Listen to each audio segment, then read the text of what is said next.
hope you've been here before, but if not, I'm glad you're here now. Today, I wanted to do a little mid-semester ramble, catching you all up on what's going on in my life. Thought it'd be a really cool opportunity to just check in on what's keeping me busy and occupied and entertained and all the things.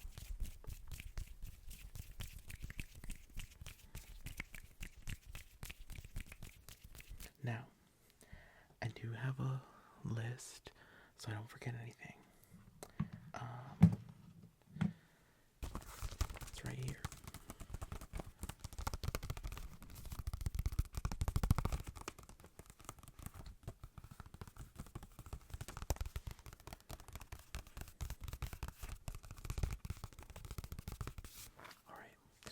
And stay tuned through the entire video because the last thing on my list is definitely the most important. And it's an update about something I talked about in a previous ramble. But of course, I am a full-time student, so of course I have to walk you through how my classes are going. I'm taking 5 classes at the moment, which, let me read off the list so I don't forget any. I'm taking linguistics, literacy, Shakespeare, Spanish, and writing. So, my linguistics class and my literacy class are 2 of the harder classes in my major. If you don't already know, I'm studying English for secondary education, otherwise known as like people who want to be high school English teachers. So, literacy has been pretty easy. It's been a lot of reading, which, even though I am an English major, it still is a lot of reading to do. But that's been the most challenging part of that class. It's been interesting things, a lot about, anything from larger social context around people learning to read and write, and then even down into some of the more scientific components. So I think that's really cool to look at it from sometimes like a very far away level of like, what do people think about people who can read and write? What do people think about when someone can't read or write? We did a really interesting assignment on these 2 women who only live probably 30 minutes away from where I live, and they were completely illiterate. One was, I think, in their 20s, and then one was, I want to say, about 70. And it was really cool to explore because I think a lot of people came from a perspective of, well, how do you even function without being able to read? But you kind of have to get to a point where you realize that it is possible, even if it looks very different, because there are such a large population of people that are illiterate. And of course, then it's time to examine why is that the case. So that's been a really interesting class.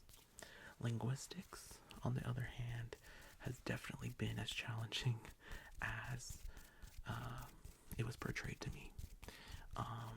It really is such a, honestly, scientific class in the sense that we really are looking at components of English and the language from a very scientific lens. And I think for a lot of us, we don't particularly care for the sciences as much as we do for the humanities and the social sciences, and so to have to actually break down language in that way has been very interesting, to say the least. Like, for example, we are really challenging a lot of the things that we as English people and, even education people hold true, like the idea of words like, what is a word? When it comes to linguistics, there really is no definition for what a word is. A word doesn't really mean much, because you can really break down meaning to things that aren't words, but they do hold meaning, like adding an S at the end of a word, where there's some things where you kind of have to put two words together to make meaning. And so it's like, well, what is a word? Is it a thing that can stand on its own? But then if it needs something else, is it not a word? But then is it a word? What's something that clearly looks like two words, but it's only acting like one word? I mean, there's so many ways to look at it. Analyzing the tense or mood or aspect of a sentence and the way that different words kind of apply it, you know, and also breaking down the difference between semantics versus like maybe the grammar. You know, what is something doing from a purely grammatical standpoint, versus what is a certain word doing, you know, obviously from a semantic perspective. You can read a sentence and know it means XYZ, but what components are actually playing as in one sentence versus another, those are things that it's very complicated to grasp. So that's been kind of challenging, but we had our first test and I got an A on that, so I'm not as discouraged as I maybe was. So I think it's been interesting. Shakespeare has been kind of a shocker, surprise. I, believe it or not, had never really read any Shakespeare in high school, or even like middle school. I think I only read A Midsummer Night's Dream, maybe, and even then I couldn't tell you what it's about. And I think it's on the syllabus, so I will hopefully eventually know what it's about. But we're basically just looking through some of the most common Shakespeare plays that you would potentially teach in a high school classroom or a middle school classroom even. We've read Macbeth and Othello, and I forget what's next. I want to say maybe The Tempest, but I'm not sure. And so that's been really cool to just kind of like explore Shakespeare, you know, in an environment where, you know, I have a teacher and a class that's pretty enthusiastic about it.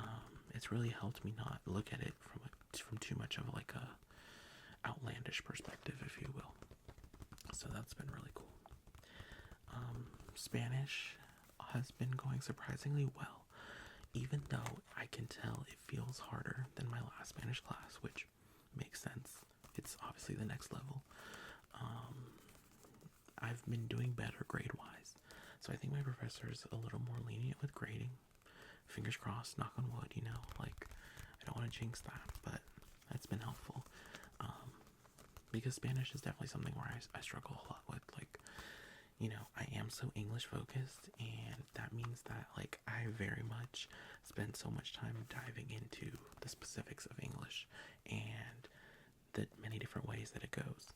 And so it's hard to, like, exist in a space where, like, I don't have words.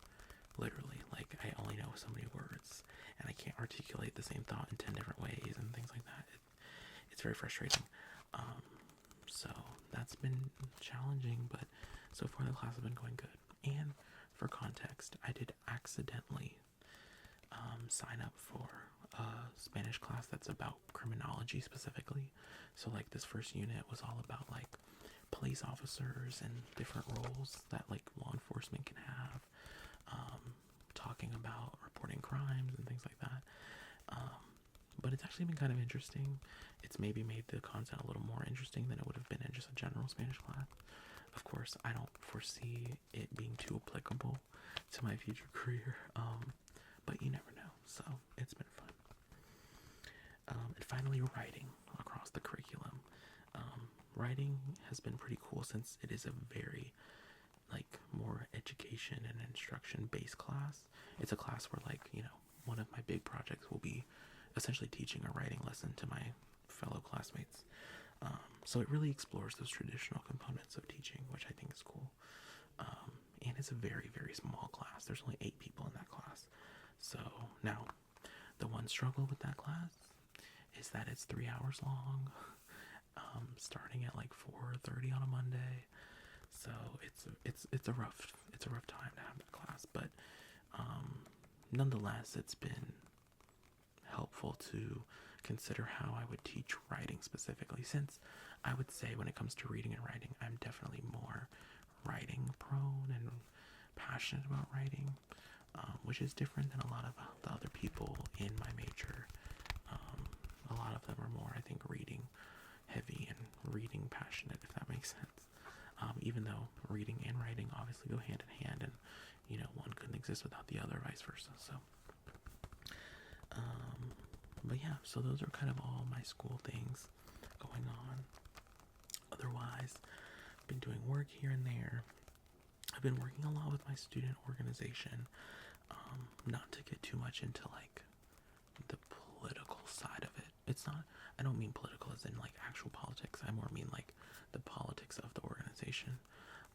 There's kind of been like some infighting, I'll just say, related to how we move forward with the organization, and things get very complicated when people start talking about money, or my idea is the best idea for moving forward, and all these different things. So it's been an interesting time trying to find out what people are thinking, find out what people want, and how to hopefully help deliver those things. But it's definitely been sort of time consuming and a complicated task at that. So, but exciting nonetheless. I'm still very passionate about the service we do in my organization and things like that. So it's still an exciting time. My organization turns 78 years old the week this video comes out, so it's very exciting. Okay, the moment you've all been waiting for.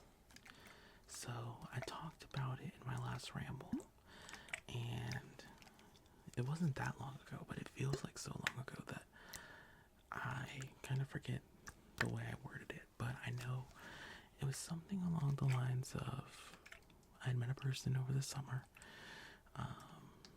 that I was still friends with, even though we kind of explored a potential relationship. And at the time that felt like what was happening, but in reality, I think in that moment we were still in the process of exploring a relationship. And without getting too much into the weeds, relationships are complicated, people are complicated, and I'll just say I think sometimes it can be scary, but also exciting to reach a point where you find someone that feels so important, it feels like they matter. And so I think we were kind of working through some of those things at the time. But I'm happy to report that in actuality, this person that I've been seeing, I still see, and he is my boyfriend. He's watching right now, I'm sure, because he's a big fan of my ASMR. And I think he will be on the channel very soon.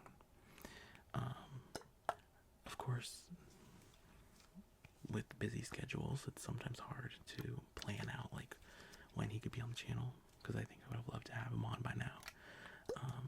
But definitely in the near future, expect to see a video with him. Even if I can't get him in the studio in the near future, at the very least, I want to do a video that's kind of about him, because I think it would be fun. If you recall, my mission with this ASMR channel is to do things that I think are fun, because this really is like my hobby. This is time I set aside to, do something that I enjoy just for the sake of enjoyment. So what better way to enjoy making some ASMR than to make a video about my boyfriend, my partner, and someone that I care about and that I'd love to share with you all. So those are kind of the big updates that are going on right now. Nothing too crazy. Like I said, it's middle of the semester, but definitely be on the lookout for more to come. He definitely helps me a lot with making kind of like the idea. He helps me a lot in the ideation stage of videos.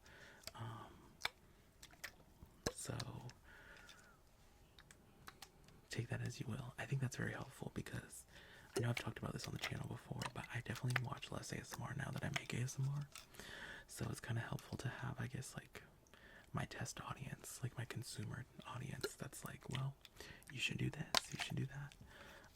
But by all means, don't be afraid to comment. Sound off in the comments yourself and tell me what you're looking for. But yeah, with that being said, I'll leave it there. And I hope you've enjoyed this little ramble.